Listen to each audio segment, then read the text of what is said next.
naghahanap pa rin ng pamaskong regalo para sa mga inaanak, meron pong warehouse dito sa Quezon City na dinadayo dahil mas mura daw ang mga panindang laruan, damit at sapatos.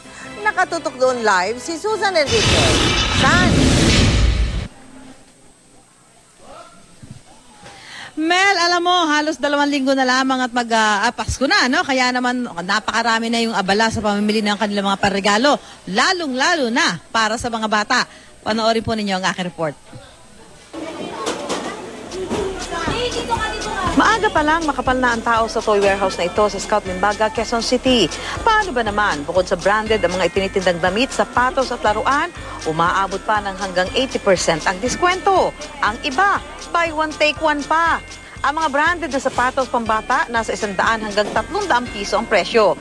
Kaya kapag inilalagay ang mga bagong stock ng mga gamit, unahan na ang mga customer.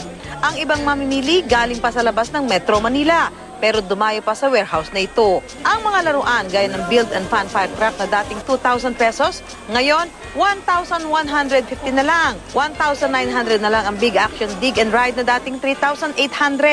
1,000 ang discount sa building block tulad nito. Ang Twirl Ride na dating 2,099 pesos, ngayon 1,299. Habang ang 4-in-1 car na 6,000, ngayon ay 4,000 pesos na lang. Mabibili naman ang Soft and Dream Baby Carrier sa halagang 2,005 mula sa original price na 4,999. Malaki rin ang diskwento sa iba pang items mula sa manika, educational toys at mga laruang kotse.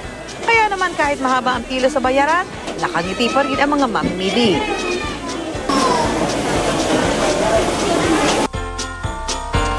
Naku Mel, alam mo, dapat hanggang alas 6 lang bukas itong warehouse na ito. Pero dahil napakarami nang namimili, talagang napa-extend sila. So ito, gaya ba naman itong manika, ito umiiyak to Para tumahan niya, kailangan bigyan mo siya ng kanyang milk. Ayan, ito dati 3,000, ngayon 1,000 pesos na lang. At syempre yung mga manika na paborito ng mga batang babae. And of course, meron silang damit dyan na mabibili, may 75 pesos, may 150, ito yung mga branded na items.